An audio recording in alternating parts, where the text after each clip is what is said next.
I never thought a simple road trip through the Arizona desert could shatter my world. But that's exactly what happened that scorching afternoon in Sedona. The red rocks rose like ancient guardians around us as I drove my old Jeep Wrangler down the winding highway toward my mom's place in the outskirts. My daughter, Sophie, was buckled in beside me, her little cowboy boots kicking against the dashboard while she munched on trail mix.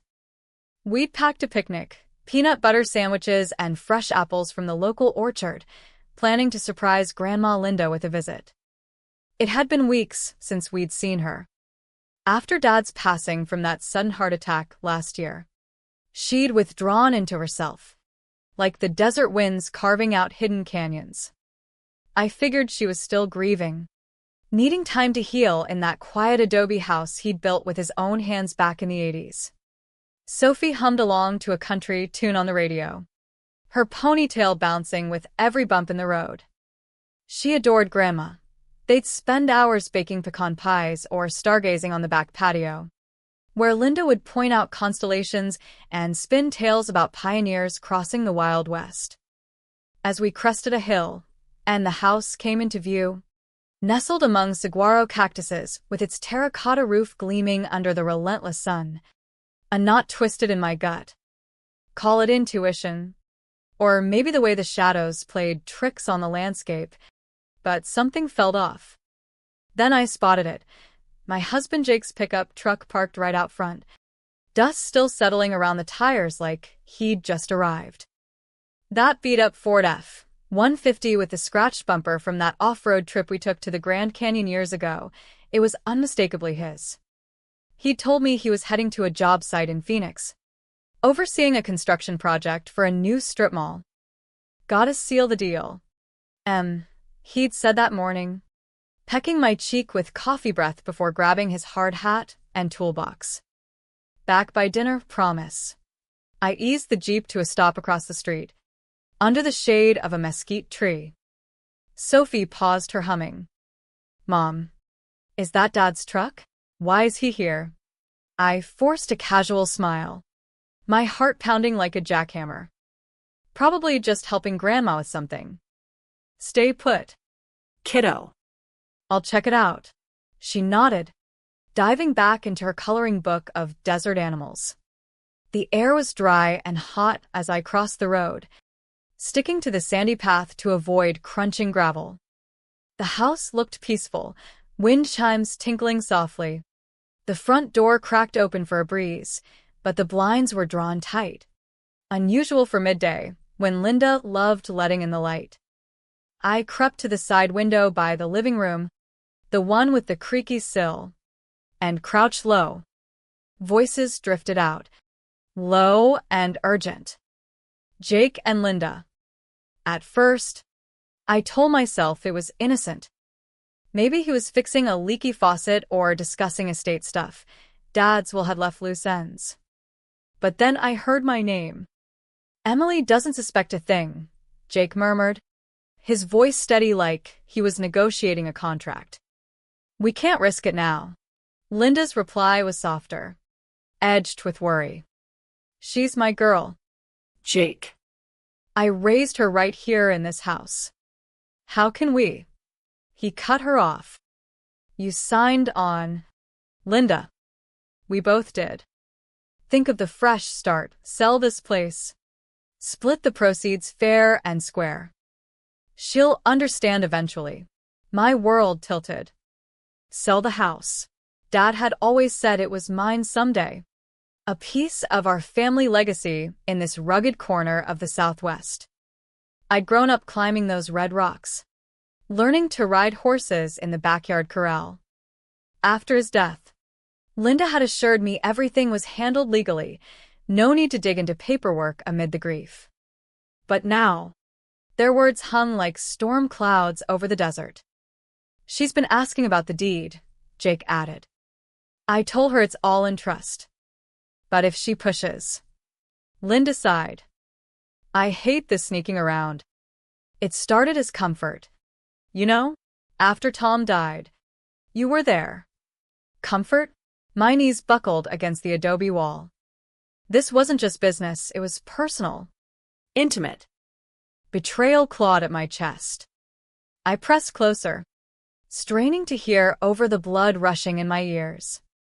They spoke of meetings in Phoenix motels, late-night drives under starry skies. And now this plot to flip the house to some developer eyeing Sedona's booming real estate.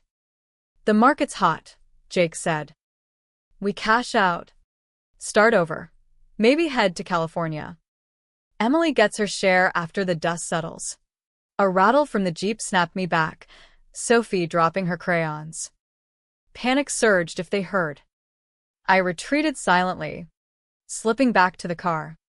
Mom, Sophie asked as I slid in, starting the engine with trembling hands.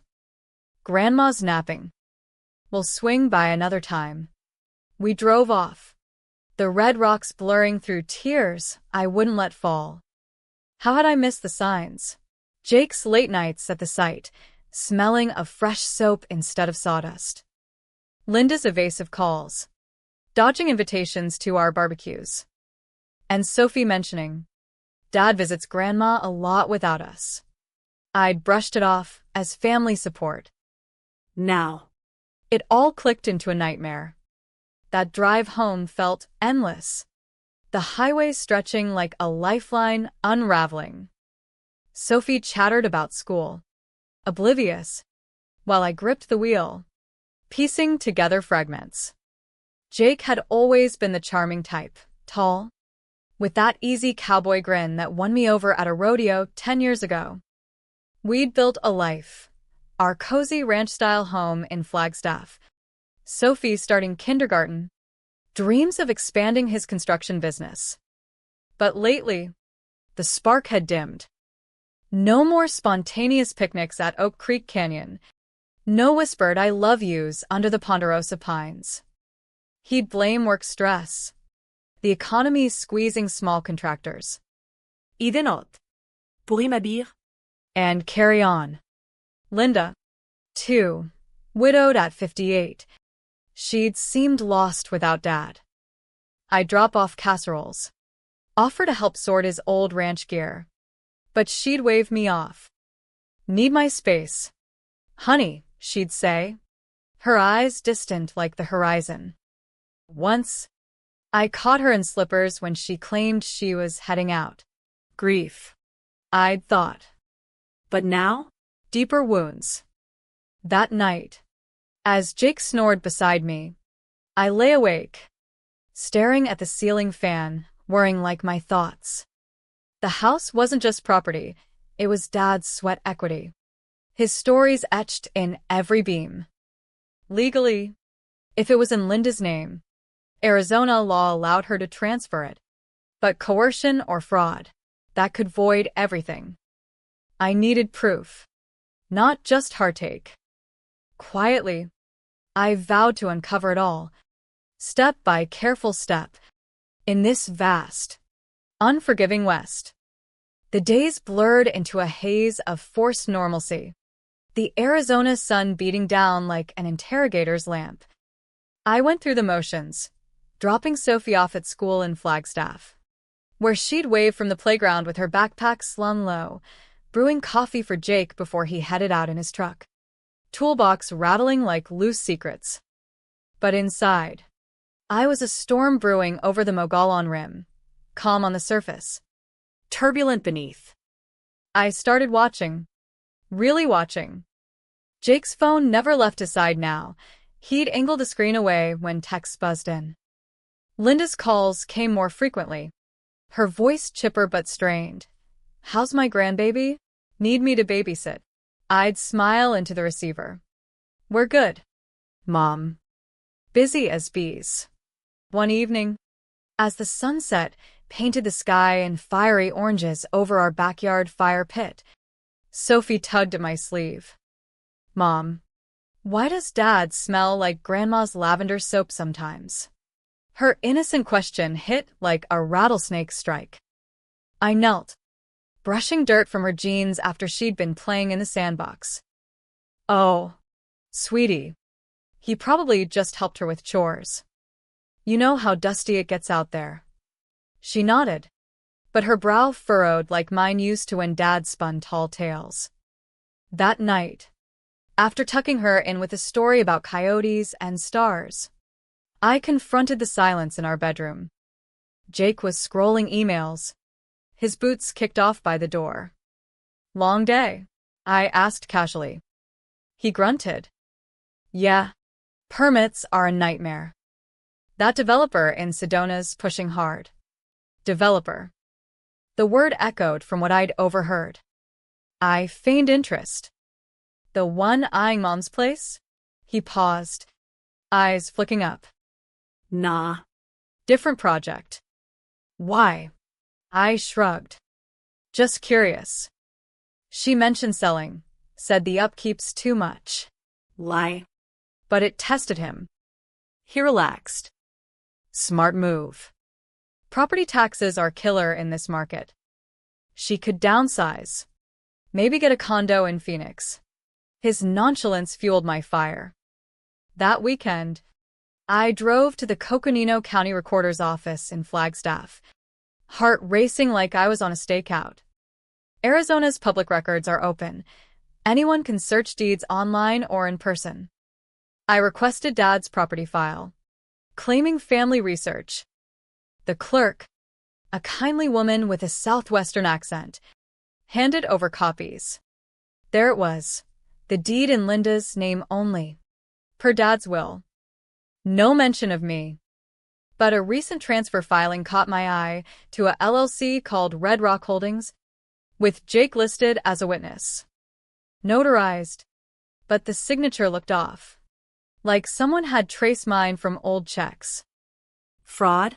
In Arizona, forging a deed is a felony, punishable by prison. Emotional duress could invalidate the transfer too. I photocopied everything, tucking it into my purse like contraband. Back home, I hid the papers in Sophie's old toy chest, under stuffed animals. Jake noticed my quiet mood over tacos that night. "You okay?" Ain't. Seemed distant. I met his gaze. "Just thinking about Dad. Miss the old place." He squeezed my hand. "We'll make new memories." But memories twisted into nightmares. I recalled Jake's handyman visits to Linda's, fixing the irrigation system, painting the fence. "Your mom's got that pioneer spirit. But she needs muscle," he'd joke. Now. It reeked of cover. And Linda? Her grief had morphed into something secretive. She'd canceled our Easter egg hunt, claiming a migraine. But I'd seen Jake's truck there via a neighbor's casual mention. Sophie sensed the shift, too. "Grandma doesn't hug as tight anymore," she said one morning over oatmeal. I choked back tears. People change, honey. But we stick together. To dig deeper, I installed a simple tracking app on our shared family iPad. Nothing invasive, just location pings. Jake used it for work maps. Sure enough, pings placed him at Linda's multiple times a week, far from job sites. One afternoon, I followed discreetly in the Jeep, parking a block away in Sedona. Through binoculars from a hiking trail overlook, I saw them on the porch, his arm around her shoulders, her head on his chest. Intimate, not familial. My stomach churned. This wasn't a fling, it was a conspiracy. Back home, I confronted my reflection in the mirror. Get smart, Emily. Protect Sophie. Arizona family law favors joint custody. But infidelity and fraud? That could sway a judge. The turning point came during a monsoon storm. Thunder rumbling like judgment. Jake was working late, Sophie asleep. I rifled his office drawer. Old invoices. Receipts. Buried under bids was a bank statement for Red Rock Holdings. Jake was the sole owner. Deposits from investors. Notes on flipping Linda's house for luxury condos. And emails to Linda. We pull this off. We're set. Emily gets a cut, fair's fair. Her replies. Scared she'll hate me. But you're right, Tom would have wanted security. Security? At my expense? Rage simmered. But I breathed deep, channeling Dad's calm rancher wisdom. Don't rope a steer till you know the herd. I met with a lawyer in Flagstaff. A sharp woman named Carla who'd handled similar cases. This smells like undue influence, she said, reviewing the docs. Your mom's vulnerable post-widowhood. Husband's exploiting it. We can file to rescind the transfer. Cite fraud. But it'll get messy, court. Depositions. I nodded. Worth it for my daughter. She outlined steps. Gather evidence. Serve notice. Possibly involve authorities for forgery investigation. Humane? Maybe not. But necessary. That night, as rain pelted the roof, I drafted a plan, not revenge, but reclamation. Jake and Linda had crossed lines in this vast West. I'd draw new ones. With grace if possible. Weeks turned into a tense standoff, the Arizona heat mirroring my inner boil. I kept up appearances. Family hikes in the pine forests. Barbecues with neighbors where Jake grilled steaks like the perfect husband. But cracks showed. Linda invited us over for a peaceful lunch, her voice wavering on the phone. I accepted. Sophie in tow. But armed with knowledge. The drive to Sedona felt like heading to a showdown in an old Western flick, dusty roads. Looming mesas. My resolve steel hard. We arrived to the scent of fresh cornbread wafting from the kitchen. Linda hugged Sophie tightly, but her eyes avoided mine. Jake wasn't there. Out on a bid, she said. We sat at the scarred wooden table Dad had carved, Sophie chattering about school art projects. I waited till she scampered outside to chase lizards. Mom, I started softly. We need to talk. She froze. Teacup midway. About what? Honey. I slid the deed copy across. This. And Jake. Her face crumpled like parched earth. Tears welled. Emily. I held up a hand. Truth. Please. No more shadows. She nodded. Voice breaking. It started after your dad. I was lost, bills piling. House falling apart. Jake offer help. At first, just fixes. Then. Talks turned personal. He said you two were drifting. That he felt invisible. One thing led to another.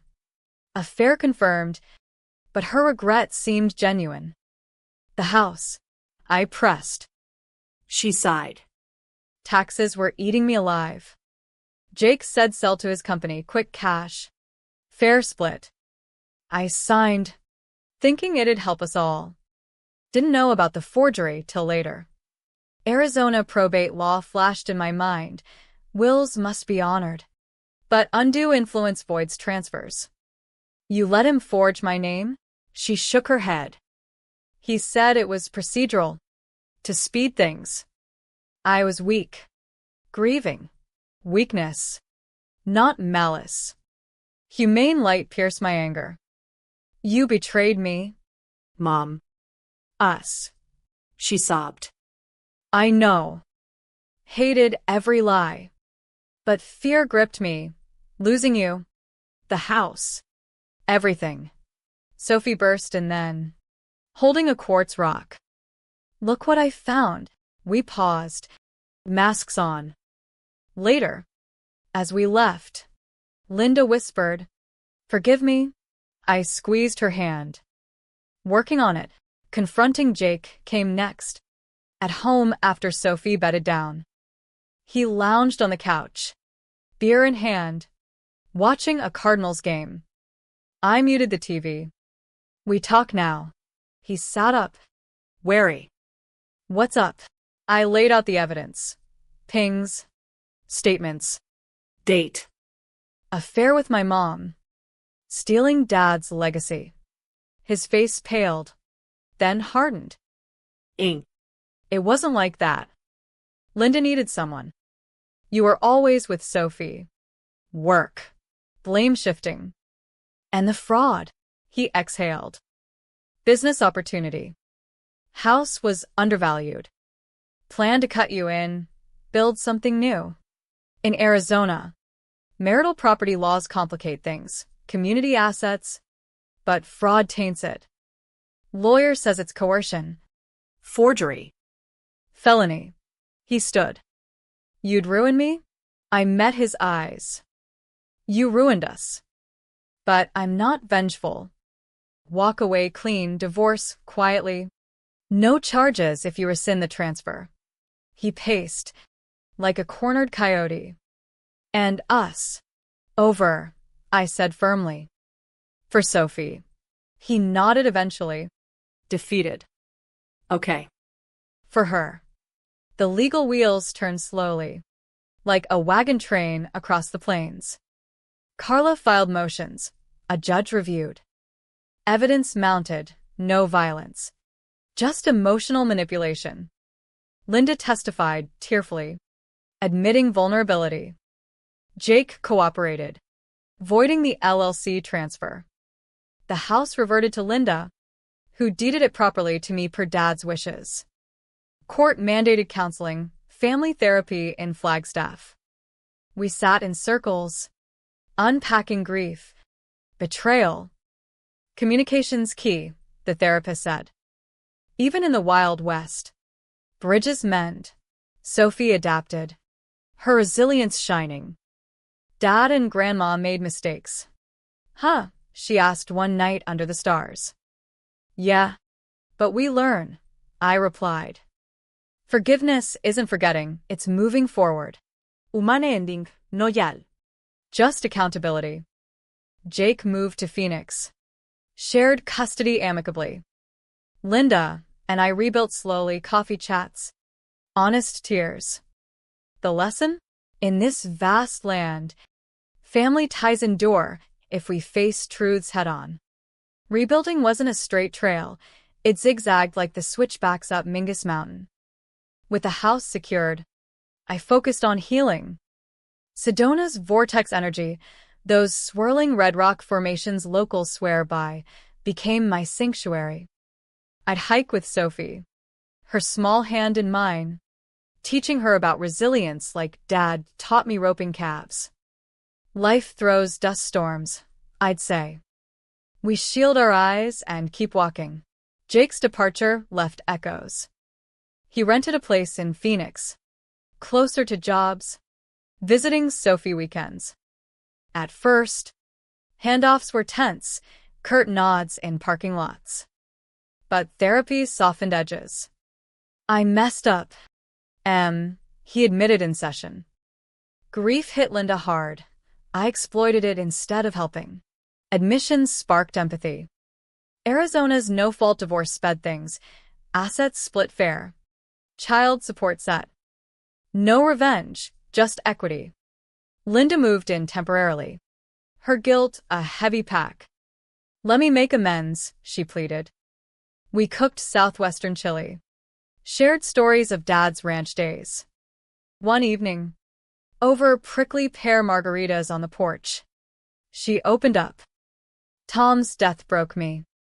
Jake filled a void, but it was wrong. I see that. Tears flowed. You're my rock. Emily. I hugged her. We're family. We fix what we break. Humane? Yes, forgiveness with boundaries. Sophie thrived. Her art reflecting change, drawings of split families under rainbows. School counselors helped. She learned emotions are like monsoons, fierce but passing. I miss Dad, she'd say. But I love you all. Light lesson. Betrayal hurts. But love rebuilds stronger. Community wrapped around us. Flagstaff friends brought potlucks. Sedona neighbors shared wisdom. I started a small business flipping vintage Western decor, channeling energy positively. Jake even referred clients. A olive branch. Linda volunteered at a grief center. turning pain to purpose. As seasons shifted, summer heat to autumn chill, I stood on Dad's porch, Sophie giggling nearby.